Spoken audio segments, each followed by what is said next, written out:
Hello everyone, welcome back to another video. আজকের এই ভিডিওটিতে দেখাবো কীভাবে আপনারা জাস্ট 2 মিনিটে এআই টুল ব্যবহার করে যে কোনো কার্টুন মেক করে নিতে পারবেন। আগেই বলে দিচ্ছি, এটাতে আপনারা জাস্ট একদম বেসিক লেভেলের কিছু ডিজাইন করতে পারবেন বা অ্যানিমেট করতে পারবেন। সো অ্যাডোবির এআই টুল ব্যবহার করে আমরা আজকের এই ভিডিওটিতে সেটাই দেখব। ভিডিওটি শুরু করার আগে একটা এক্সাম্পল ভিডিও দেখে নেন, এটার মতোই আপনারা কিছু কার্টুন তৈরি করতে পারবেন। হ্যালো এভরিওয়ান, আমি এ দ্বারা তৈরি একটি কার্টুন। এটা নতুন ট্যাব ওপেন করবেন এবং এখানে লিখবেন animate from audio. Animate from audio লিখে সার্চ করার পরে ফার্স্টে যে ওয়েবসাইটটা আসবে জাস্ট এইটাতে একটা ক্লিক করে দিবেন। আমি ওয়েবসাইটটির লিঙ্ক ভিডিও ডিসক্রিপশন বক্সে দিয়ে রাখবো, আপনারা সেখান থেকেও চেক আউট করতে পারেন। এটি অ্যাডোবি কোম্পানির একটি বেটা লেভেলের অ্যানিমেট টুল, যেটা এআইয়ের মাধ্যমে তৈরি হয়।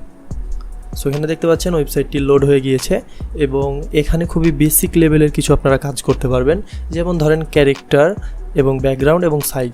সো এখান থেকে আপনারা যদি ইউটিউবের জন্য করেন, সাইজটা ঠিক করে নেবেন। সো এখান থেকে জাস্ট ল্যান্ডস্কেপ এইটা সিলেক্ট করবেন এবং এখান থেকে ব্যাকগ্রাউন্ডে আপনারা যে কোনো একটা চুজ করতে পারেন।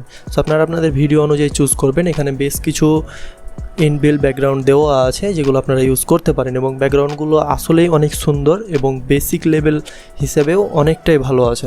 সো এখান থেকে আমি একটি জঙ্গলের একটি ব্যাকগ্রাউন্ড চুজ করছি এবং এখান থেকে ক্যারেক্টারে আপনারা যে কোনো ইচ্ছা একটি চুজ করতে পারেন। সো আমি জাস্ট এখান থেকে এই ক্যারেক্টারটি চুজ করছি। এখান থেকে আপনারা জাস্ট ক্যারেক্টারটি এভাবে রিসাইজ করে নিতে পারেন। সো এখান থেকে দেখতে পাচ্ছেন আমি ক্যারেক্টারটি রিসাইজ করে নিচ্ছি এবং জায়গা মতো বসাই নিচ্ছি। তো এরপরে এখান থেকে আপনারা জাস্ট আপনাদের অডিও যে ফাইলটি আছে সেইটা সাবমিট করবেন এবং এখান থেকে আপনাদের আউটপুটটি পেয়ে যাবেন। সো অডিওর জন্য আপনাদের ভয়েস রেকর্ডের কোনো দরকার নেই, আপনারা অডিওর জন্য একটি এআই ওয়েবসাইট ইউজ করতে পারেন। ওয়েবসাইটটির নাম হচ্ছে মিক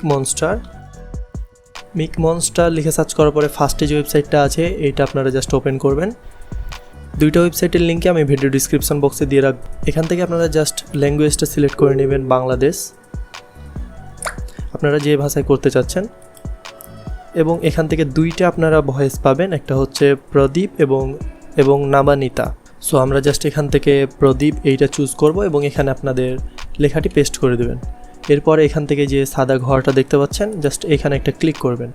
এরপরে কিছুক্ষণ ওয়েট করার পরে আপনাদের এআই ভয়েসটি জেনারেট হয়ে যাবে এবং এখান থেকে আপনারা জাস্ট সিম্পলি ডাউনলোডের উপরে ক্লিক করবেন। সো জাস্ট এখান থেকে চুজ অ্যান অডিও ফাইল এবং এখান থেকে আপনাদের অডিও ফাইলটি আপনারা সিলেক্ট করে নেবেন। অডিও ফাইলটি সিলেক্ট করার পরে এটা কিছুক্ষণ লোড নেবে। এখানে দেখতে পাচ্ছেন প্রসেসিং লেখা আসছে, তার মানে আমার ভিডিওটি প্রসেসিং হচ্ছে। দেখতে পাচ্ছেন আমার ভিডিওটি রেডি হয়ে গিয়েছে। এখান থেকে আপনারা আবারও এডিট করতে পারবেন অথবা ডাউনলোড করতে পারবেন। সো জাস্ট এখান থেকে ডাউনলোডে ক্লিক করবেন এবং এখান থেকে আপনারা আপনাদের অ্যাকাউন্ট না থাকলে জাস্ট সাইন আপে ক্লিক করবেন এবং আপনাদের জিমেইলটি দিয়ে জাস্ট একটা অ্যাকাউন্ট করে নেবেন। হ্যালো এভরিওয়ান, আমি এ দ্বারা তৈরি একটি কার্টুন। সো দেখতে পাচ্ছেন ভিডিওটি আমাদের ডাউনলোড হয়ে গিয়েছে এবং এই ভিডিওটি আপনারা যে কোনো জায়গায় ইউজ করতে পারবেন। এখান থেকে চাইলে আপনারা আপনাদের সাইজও ইনক্রিজ অথবা ডিক্রিজ করতে পারবেন। আপনারা যারা টিকটকের জন্যে অথবা ফেসবুকের জন্যে কন্টেন্ট বানাবেন তারা অবশ্যই এই ধরনের ব্যাকগ্রাউন্ডগুলো ইউজ করতে পারবেন। সো এই ছিল আজকের ভিডিওটি খুবই বেসিক লেভেলের ছিল এবং এই ধরনের কার্টুন বা এনিমি তৈরিতে খুব সহজেই এই এআই টুলসগুলো ইউজ করতে পারে। সো ভিডিওটি ভালো লাগলে অবশ্যই একটা লাইক দিয়ে দিবেন এবং চ্যানেলে যদি নতুন হয়ে থাকেন এরকম টেক রিলেটেড ভিডিও পাওয়ার জন্য অবশ্যই চ্যানেলটিকে সাবস্ক্রাইব করে দিবেন। দেখা হচ্ছে নেক্সট কোনো ভিডিওতে।